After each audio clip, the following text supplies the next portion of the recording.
All right, what's up, guys? We've got a Coingler show. I don't want to just limit it as a Coingler show, right? But I do believe this is important for pretty much all fishermen in general, and it really goes back to it should help Coinglers greatly. It should help boaters. I really don't want to give this advice to them, but Coinglers specifically. Okay, I was just at Lake of the Ozarks for the Toyota Series. Now, I did a couple of videos before that talking about kind of practice, how I knew practice was going for me, how the lake, I was starting to get an idea of what the lake was doing. And I'm not talking about like catching fish. You got to look beyond that. You got to look at the bigger picture. Like, realizing that sections of the lake were experiencing different things. Sometimes that happens in the fall. There was one thing that I didn't really think about, I'll be honest with you. Someone mentioned it. This might have been the one major factoring issue, was turnover.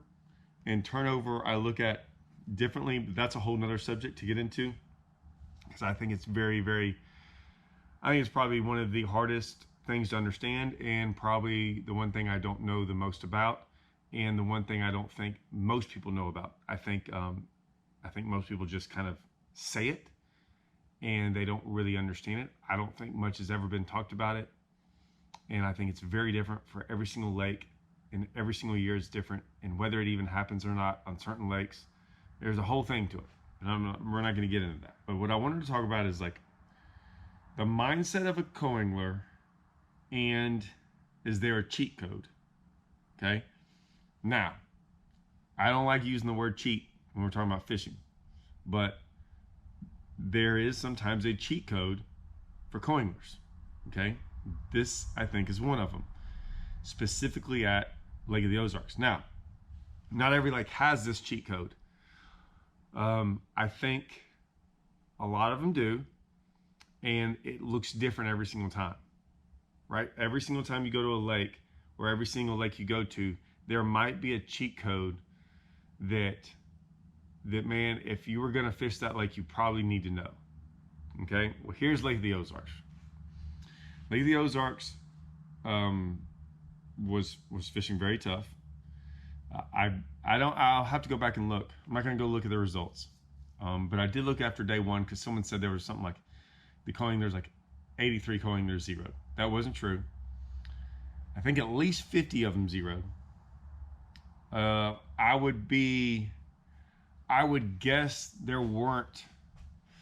I would guess there were less than 10 limits.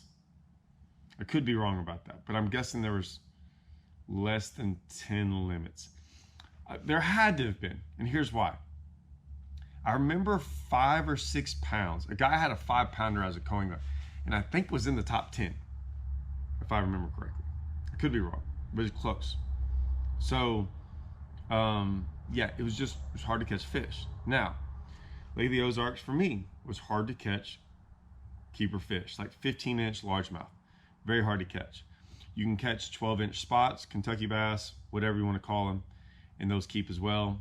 Obviously, a 12-inch spot is not very big, doesn't weigh very much. We'll get back to that. So, what I'd say is this. If you're going to Lake of the Ozarks and you see it's tough, you hear it's tough, this is times where I know a lot of coinglers do go practice. They either practice with other boaters, that sometimes coinglers go on practice on their own. They try to get a feel for the lake. Okay? I'm just going to give you my opinion on how I fished to a degree, how I saw other people fish, and then what I would have done as a co-angler. Okay? Now, here's the cheat code for this. You're allowed to weigh in 12-inch spots. 12-inch spots are kind of very difficult to fish for. Like, they're kind of hard to catch. Sort of. And then super easy to catch. Spots on that lake, and I'm sure everyone will agree, like, I don't know if I've caught a spot like dragging a bait. Like, so if I threw a little shaky head out there, I don't know if I'd catch a spot. Like, they're hard to catch, like any kind of spot. Like, if you didn't know any better, and if you talk to a lot of guys who are like, how did you catch spots? Like, I didn't catch a spot since I've been here. I'm like, you're right. Now, if I went out there and tried to catch spots all day, I think I could probably catch 50 a day, maybe 100. I don't really know. If I literally put my head down for 8 hours a day and try to go catch spots, I probably could. I don't know how many I could catch. And how many of them would be keepers? A lot. Like, a lot of them. Now, for me, going out there and catching 5 spots isn't a big deal. Like, it wouldn't do much for me, right? To be in the top 10 or top 25, because the cut was 25. So let's just say top 25. You got to look at these events as what they are. They are a 3-day event. If you look at them as a 2-day event, trying to get to the 3rd day, I don't look at them that way. I look at them as a 3-day event. So there's sometimes events where you're like, man, I'm in it for like catching a big bag one day and whatever, and hopefully that helps me. But I look at it as, man, I'm just trying to every day do just enough to get by, and I've been on enough of these tournaments where day 3 comes along, day 2 comes along, guys struggle certain days. How can I like be in it for the long haul? As a boater side, a lot of guys are going to be like, man, that's really not going for the win. I'm going to go, I should probably make another video on that. It's going, you know how many guys probably had a chance to win that event? Probably like 5. Probably only like 5, realistically. Now, there might be other guys that think they had a shot, but they didn't. They didn't. And if you've ever been in that situation where you know you have a shot to win and you're on enough fish to win, right? You might think you're on enough fish to win, but you just don't realize the guy next to you is catching 8, 9, 10 more fish a day than you, and he's culling fish, and you're struggling to get 5 bites a day. Now, they might be good bites, but you just have no idea that he's on so much more fish, and it's easier for him. Okay. So everyone's like, oh, I'm going for the win. You think you are, but you're probably not. So you got to look at this very realistically. In this event, have felt sometimes where I could get bites to make top 10s, and you never know what might happen. I did not feel like that this event. So I knew the lake was fishing hard. Past events showed me that the lake was fishing hard. Talking to other guys showed me that the lake was fishing hard, and the results showed that. So as a co-angler, I would love to have known to go into that. All my co-anglers that I've ever had there, I've had a couple do really well. I had one guy that I think I don't know if he did the best, but he absolutely, and he was a local, but he absolutely fished the best behind me. And what I mean by that is as I was going around docks and doing all these things and topwater fishing and flipping and everything, he was like, hey man, can I throw out there? I was like, yeah, whatever. Yeah, I'm not throwing out there. He's like, even if it's in front of the boat? I said, absolutely. You're not going to bother me a bit. Just make sure I don't run over your line when I come around a dock, but you can absolutely throw. He wanted to throw out in the open water. And he caught him. I asked him later, I said, man, what's up with that? He's like, man, you're doing your thing. He's like, I know guys put out brush out there in front of their docks, and I'm just throwing out there in hopes to feel around for some of it. He didn't know which docks had it. He said, man, you can look at certain docks by the way they look, do they have fishing poles on them? Are they older? Do they have like an older bass boat? Like, you can tell, and he's right. You can tell certain docks do, like, you can tell the ones that have brush out in front of them. And then, I mean, if it's got a giant ski boat or something, probably not. But there's certain docks that look like they should have brush in front of them, and pretty much they do. So he caught him. That was good, but that's still not the cheat code I'm talking about. Spots on that lake get on dock corners. So any corner of a dock, the bigger the dock, the better the chance. There's other docks that you can look at that will have them on them based on cables and things like that. Marina docks definitely do. And then spots just get on the bank. The further out the main lake you are, the better chance you have of catching a spot. And spots don't really like to eat anything on that lake at this time of the year. I mean, they don't want something slow. They want something moving super fast. Super fast. So whether that be, and they love topwater, so whether it be a topwater, jerkbait, freaking small crankbait, you name it, right? Faster the better. They're not big, so the smaller the bait, the better. Now, when I was out there in practice, I was throwing a topwater and doing some stuff, and I kind of tied on like a caffeine shad. Well, I'll be honest with you. We're making a new bait that I'm designing, and for a specific reason. And I threw that thing out there, and it was insane how many bites I was getting on it.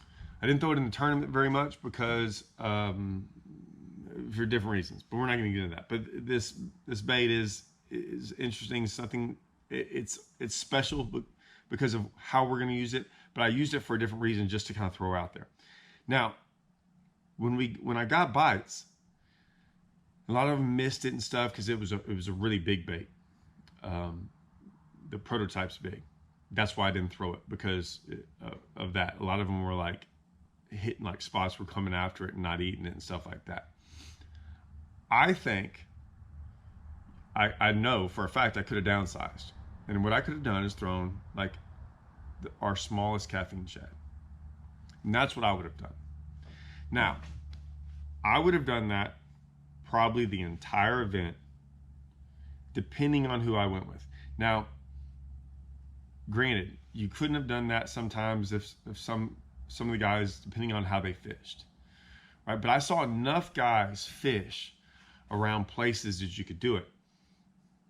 You could have done it with me. None of my guys did it. I'm not knocking that. I'm just saying they didn't do it. And what was crazy is you could have thrown this, if I would have done it, I would have put very light line, not crazy light line, but as small as a caffeine shad as I could have got. And I would have put a small hook in there. I'd have had two of them on. I'd have had one with an open hook, rigged up, caffeine shad and put a straight shank hook in there. So the hook's exposed. Make it small. You're not trying to catch giants. Not that you won't catch a giant, and throw it out there in open water. And when I say open water, water that you're not going to get hung up on. So maybe if you just threw it up on the bank and there was just rock on the bank, and no big deal.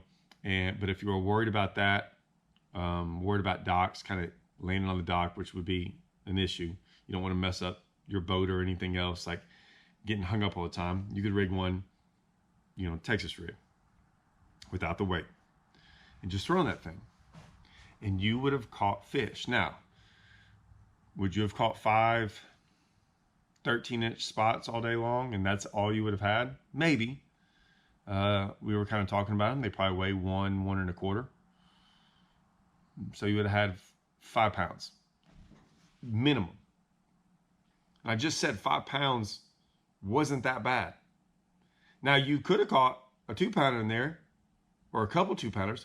Guaranteed you probably would have, of just largemouth. And your weights might have started coming up, right? And you would have been like day 1, maybe you're in 30th after day 1, but day 2 you're in 20th, and after day 3 you're in top 10. And maybe throughout that you're like, okay, I've caught enough, I've got my limit. Maybe I do go try to catch a big one throughout the day, doing something different. But the point is that was your cheat code. That was the cheat code. You could have thrown it out there in open water because there were so many fish out there live scoping around that were just out there. But I'm just saying, that was the cheat code.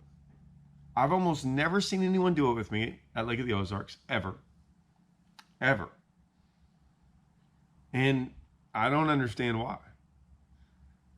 And that's what I'm saying. I'm trying to explain. It's very hard because I'm trying to explain to y'all what I would have done and how I would have approached it. And so many times in these events, co-anglers, they try to change up from what their boater's doing sometimes, or they watch what their boater's doing. And they just don't have a realization of what's going on the lake and how they can like look at it so differently and and figure that process out. Because what's crazy is when I was throwing, we had gone down banks and then I was throwing a topwater trying to get in practice and getting bites. And a lot of times you'd get like 1 or 2 bites, and we'd go down the bank back through it with that other bait and get like 10 or 12 bites, or you'd see them swiping at it and you'd see them like flashing on it and stuff like that. I'm just going, man, it's amazing how many fish in that lake. That lake has a bunch of them. And it stays on for, longer than 2 casts. Right. And I got one.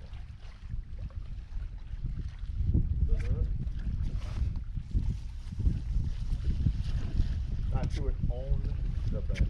yeah.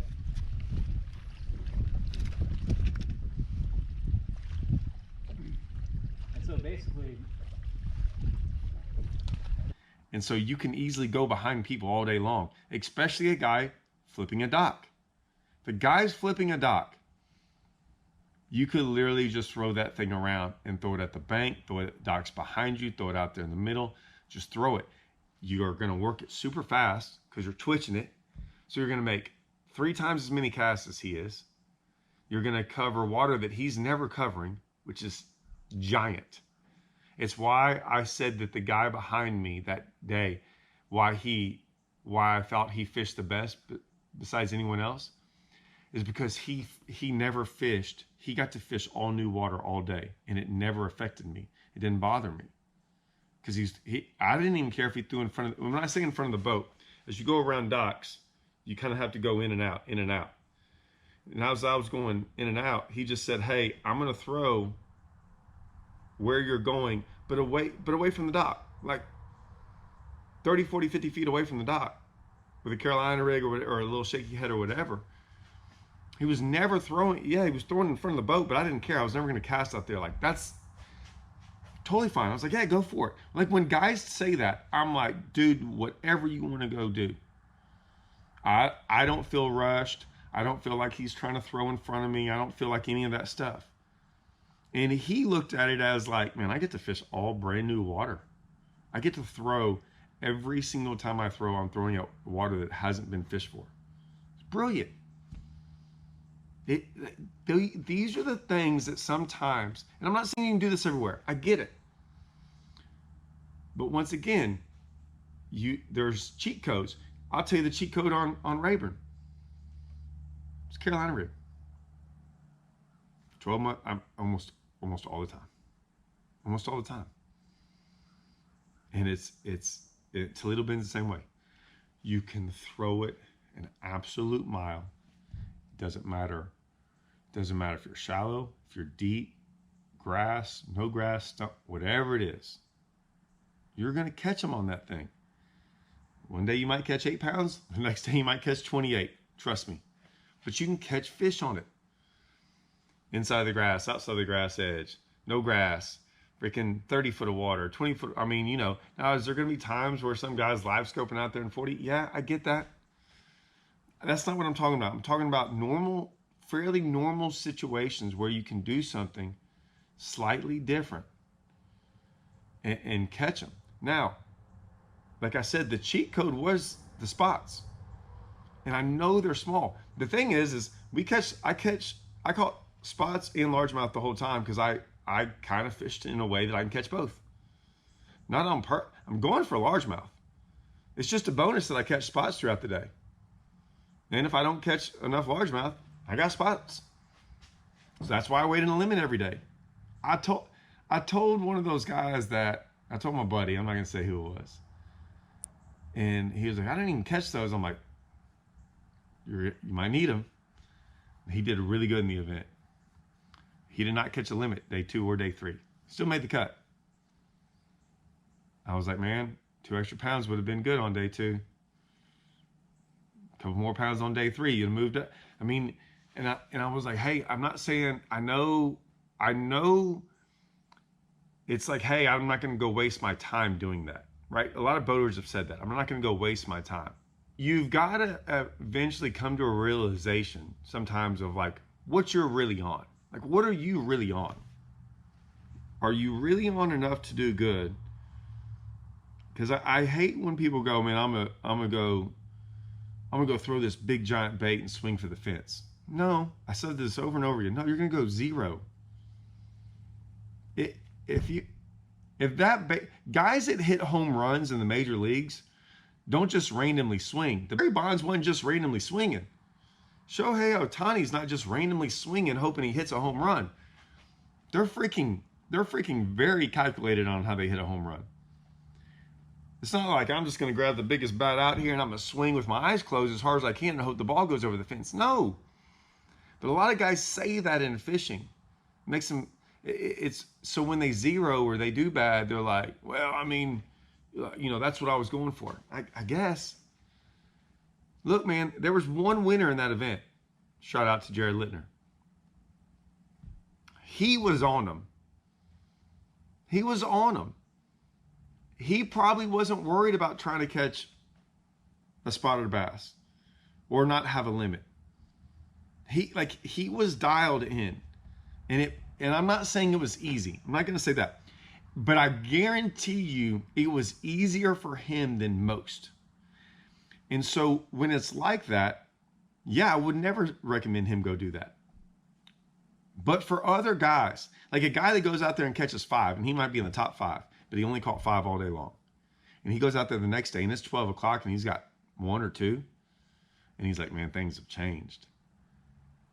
It would have been, I'd have been like, man, you could have gone and done this and maybe salvaged a day, like kept yourself in it one more day. Just got a couple more pounds and go, hey, that wasn't my day. Maybe tomorrow is. And you go out there and go for it again. But then come to a realization, oh man, this isn't happening. At Guntersville, in that championship, when I've done that Alabama Waters, day one was easy. I was catching them. I was catching Colin.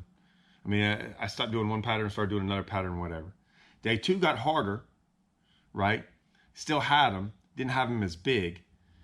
So I stayed with it though, because I already had it good enough to make the top 10. I stayed with what was working, and then I caught some at the end of the day, was sitting in second. Day 3, I'm right there. It's only a couple of us, right? And so I can't really fall, but I'm sitting there going, how do I'm trying to do this thing. I remembered about day 2. I tried to go switch it up, and everything I did, it didn't seem to like be working. And what I mean by that, I was like, I had those big ones blowing up on a plopper and missing, you know, what was I supposed to do? Like I had the bites, they just kept missing. I did break off on one and things like that. But I mean, that's what was going on.